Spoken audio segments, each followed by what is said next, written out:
দাদা, লোকসভা ভোটে 23টি আসন পেতে পারে তৃণমূল। ভোটার সমীক্ষা ইঙ্গিত বিজেপি পেতে পারে 19টি আসন। 7% ভোট পেলে সমীক্ষা কোনো পাচ্ছেন না বাম কংগ্রেস। দুদিন আগে একটা চ্যানেলে দেখিয়েছে বিজেপি 25টা, টিএমসি 17টা।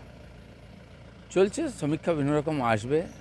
ইলেকশন ঘোষণা হয়নি, ইলেকশন ঘোষণা হবে, নির্বাচনী প্রচার শুরু হবে, তারপরে বাস্তবের কাছাকাছি যাবে। কিন্তু ট্রেন্ড যেটা, বিজেপির ভোট বাড়ছে, টিএমসির ভোট কমছে। বাম কংগ্রেস একটাও পাচ্ছে না। বাম কংগ্রেসের পক্ষে সেই জন্য তারা খুব অ্যালায়েন্স করার জন্য খুব চেষ্টা করেছিল মমতা ব্যানার্জির সঙ্গে, কারণ ওরা জানে জিততে পারবে না।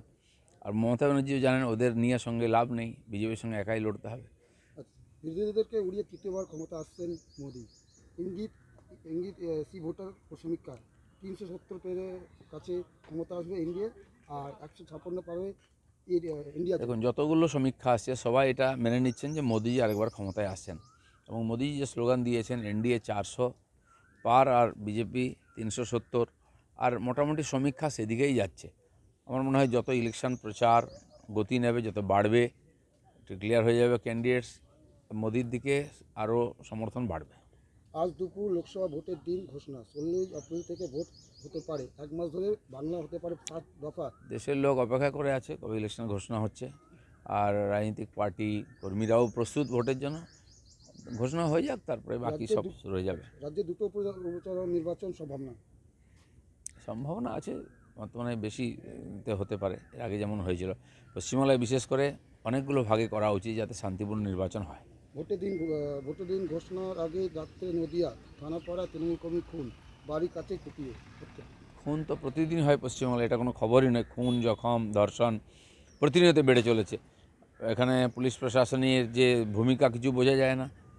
যেখানে মমতা ব্যানার্জি সুরক্ষিত নয় নিজের বাড়ির মধ্যে, তাহলে আর বাকিরা কীরকম সুরক্ষিত থাকবে, এটা তো চিন্তার বিষয়। ভোটের আগে ফির বিজেপিতে অর্জুন সিংয়ের শুভেন্দু আর দেবেন্দু। আরও অনেকে আসবেন, সবে আসা শুরু হয়েছে।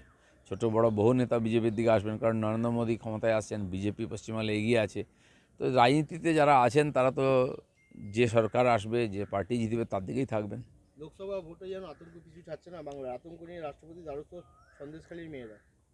সন্দেশখালীতে অত্যাচার হয়েছে, ভয়ের পরিবেশ এখনও আছে, কাউকে যেতে দেওয়া হচ্ছে না। তো তারা নিজের সুরক্ষার জন্য চিন্তিত, বহু লোককে বলেছেন, এখন তারা নিজে রাষ্ট্রপতির কাছে পৌঁছে তাদের বক্তব্য রেখেছেন। আমার মনে হয় দেশের জনতা আরও পরিষ্কার জানতে পারবে যে ওখানকার মানুষের উপর দিয়ে কী হচ্ছে। মুখ্যমন্ত্রী মেডিকেল বুলেটিন চেঞ্জ করা হচ্ছে। দেখুন, মুখ্যমন্ত্রী নিজে বলেছেন তাকে ধাক্কা দিয়ে কেউ ফেলে দিয়েছে। খুবই চিন্তার বিষয়। মুখ্যমন্ত্রী নিজের বাড়িতে যদি সুরক্ষিত না হন, তাহলে কোথায় সুরক্ষিত হবেন?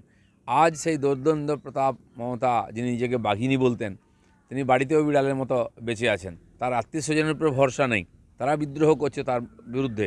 কী ধরনের রাজনীতি উনি করেছেন? কার জন্য করেছেন? নিজে আত্মীয় স্বজনের জন্য সব করার পরেও খুশি করতে পারেননি, তার জীবন সংশয় হচ্ছে। এই ধরনের রাজনীতিতে কার লাভ? সারা জীবনটা ওনার আমার মনে হচ্ছে ব্যর্থতায় ভরে গেল এবার।